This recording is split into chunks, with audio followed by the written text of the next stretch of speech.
Right now I'm like taking it very smooth and easy through here. Although the surface may seem dry, but you may come out of the corner and then all of a sudden it is wet, and I don't like surprises. Because this whole section is flat out. Yeah. And this is why the earlier you start going flat out, as you can see here it's a bit wet, that's why we took a bit more of the outside line.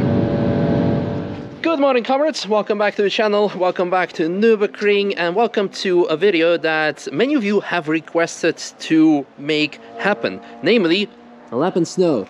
No, we already had that. Namely a lap in the Golf 8 GTI and even a Clubsport. Dominic here has been kind enough to message me and said like, hey, I heard you'd like to do a lap, I have one, let's do a lap. Simple as that. Not much more to say. So we're going to go out, but as you can see, it's snowing. So let's hop in and see what happens. That's all I can say. Let's go. All right, I guess it is going to be a snow lap. I'm not against it. So the reason why everyone is hyped about the Golf 8 GTI is, of course, first of all, the Golf GTI is a benchmark of any hot hatch ever since the late 70s, I believe, whenever the first one was introduced. But the Golf 8 comes with something very special, namely the so-called Nürburgring Mode. And what it does is it turns on, it makes the car react more sporty to everything except for the suspension, because usually if you want to be sportier, you want to have stiffer suspension. But the thing is, with the Nürburgring, with lots of elevation changes, curbstones, etc., you want the suspension to be more smooth, to be able to absorb those curbstones and inequalities, something that you've seen in another video of mine when I drove the Schirmer M2 and the car was set up for the GP track. It was kind of unpleasant to take the curbstones. So this car should be able to eliminate it from the factory settings already. So we're going to see if we'll be able to get on the track first of all, because yeah, it's as you can see, it's not the best environment, not the best conditions, but there will be still to see what the car can do in the wet, cold, snow, I don't know. So first of all, thank you very much for this amazing opportunity. Yeah, sure. And no problem. And second, what made you buy this car? Yeah, actually, it has been like 10 years ago since I've been on the Nürburgring, and I got really obsessed, but never got a proper car which could do everything. And I also got a family, so it needs to fit in a child seat in the back seat, and the car should be like a daily driver as well. Yeah. And basically I'm driving or commuting between Cologne and Luxembourg, where I'm working, and therefore I was looking for something where I can go for a few laps during the week, just to have some fun and also use it as a daily driver, and this was a good opportunity. Makes sense, a car that should be able to do... Come on. I put the heating seats off. I don't mind. Okay, so how do we turn on this amazing Nürburgring mode? Yeah, basically you push this button here. Yeah. And then there's like this special thing. Ooh. Yeah. And then the pedals, once you tap them, it will go automatically to manual, because in the past you had the gear stick that you can go left to right, but now you cannot move it, you just need to use the pedals. And then assuming that it will work. Hopefully, yeah. Alright, well, off we go.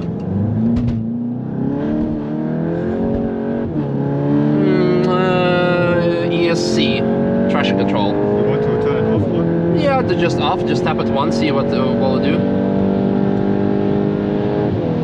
Okay. As you can see, it works perfectly this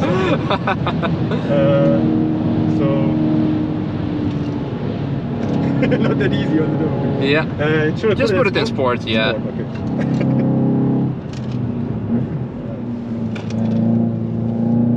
So I'm learning the wet line now. Yeah, more or less.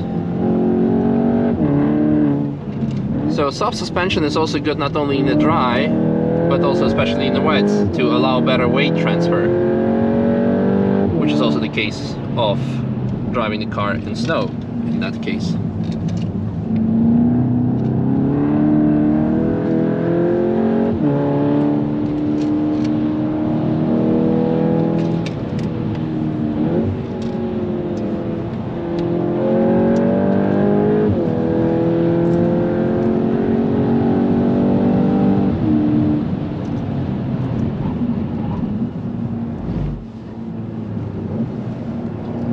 this now a lift off oversteer? No. Alright.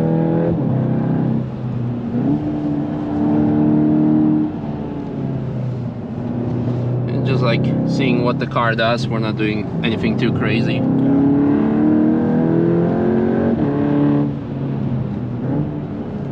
So what happens if you crash the car? I will become a lifetime pancake member? Yeah, that's, I think, a good one. I think I'll introduce another membership. Okay. The crashing car membership. Yeah.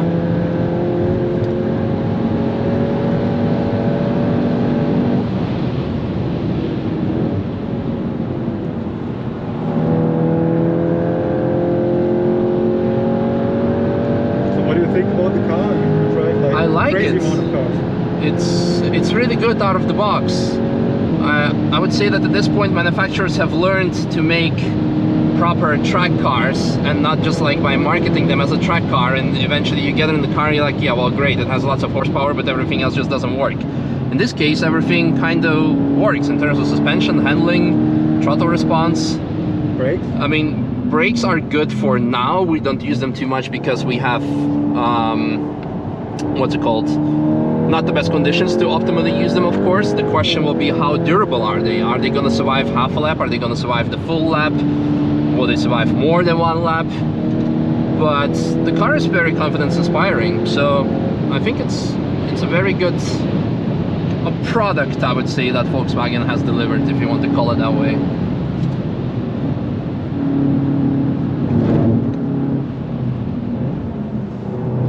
And if I want to change it like more to a track car, what would be the first thing? The first thing, grippier tires, and see how the suspension will cope with that afterwards, and the brake package.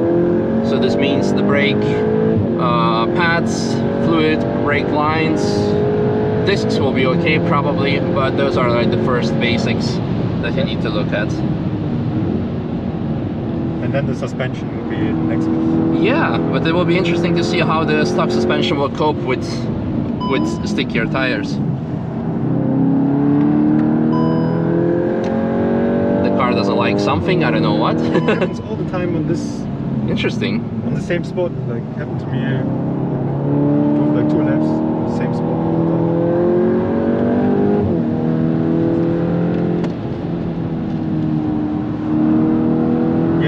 Are you just lifting the throttle, or? It depends on the conditions, on the circumstances. Okay.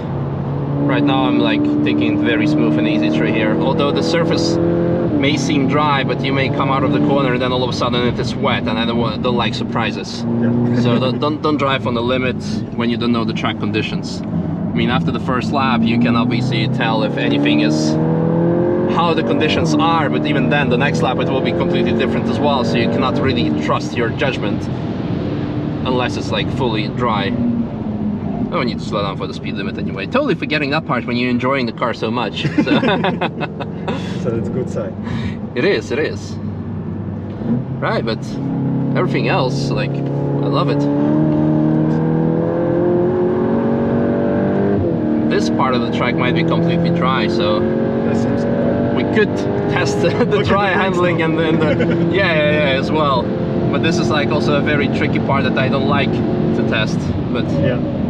And this is a pretty tricky corner, isn't it? Like, absolutely, especially in the wet. Yeah.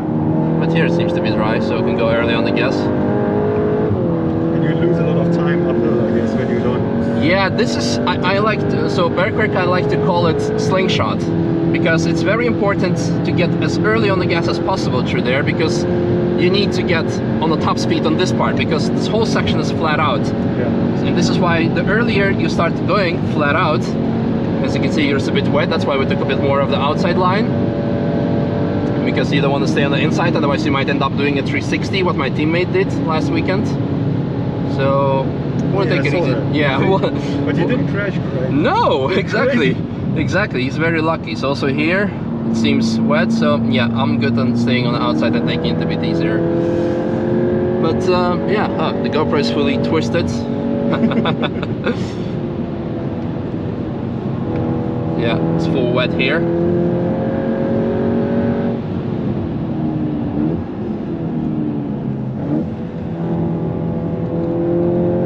So when you're driving RCN in wet lap or snow lap, kind of tires? What's the difference there? Well, in snow usually they shouldn't allow to race to participate to take place, but it always depends, of course. But you only have two types of tires with RCN: dry or wet, nothing in between. So there's not like a softer wet or full wet? No, no, not with RCN. Maybe with other races, but with RCN you're limited, very limited. Yeah, full wet here.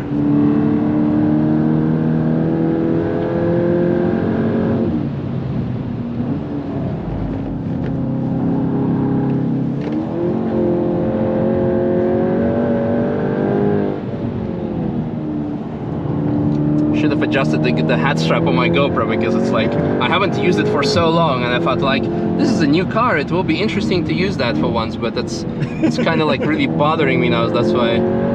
But whatever. Challenge? No, stay off in the wet. So take completely opposite, the outside, outside, outside. Then we'll have plenty of grip, can go earlier on the gas.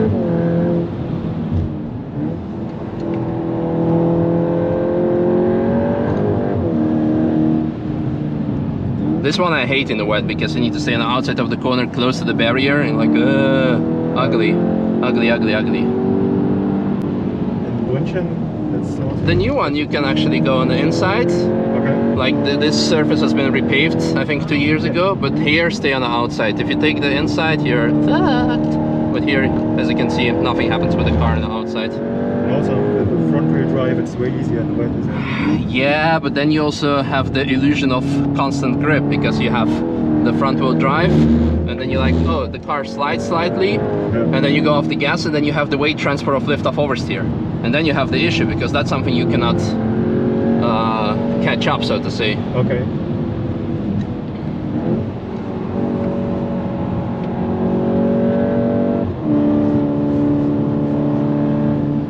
Looking for that grip. I'm just amazed when you see what the car actually can do when you can drive. I would be lost here. I like to pretend I know what I'm doing. But how many laps roughly you have done here on the road? I like to say about 1,000 per year, with the exception of last year and this year, because obviously Corona, yada yada. Yeah. But yeah, so I don't know. I think I'm somewhere around my 5,000. Okay.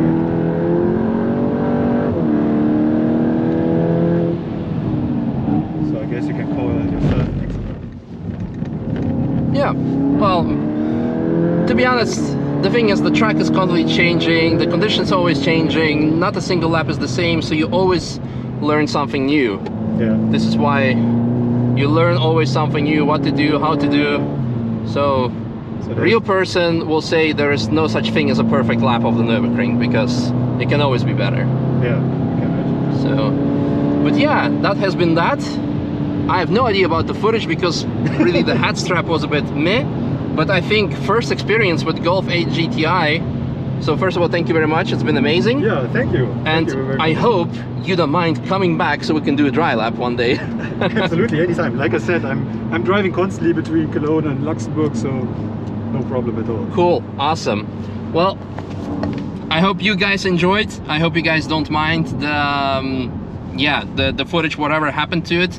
Because yeah, I should have been better prepared, but it was like very rushed. Oh, okay, I have a bit of time. Oh yeah, oh no, it starts snowing. But yeah, it is what it is. I'll see if it's worth publishing, but I'm pretty sure everything is worth publishing, especially this first experience. I enjoyed it. I like the car a lot, as mentioned previously. Sometimes you have like, oh, okay, this is a perfect track car, and ooh, Nürburgring Mode, and it ends up being just a gimmick.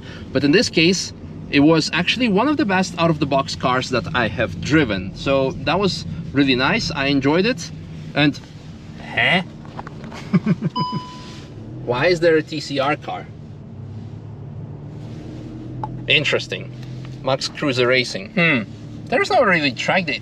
Wait, tomorrow is Friday. They might be doing something. And of course, it's also VLN, so maybe they're doing something. But in any case, loved it. Hope you guys too. Sorry for the crooked footage. Probably, hopefully not too much.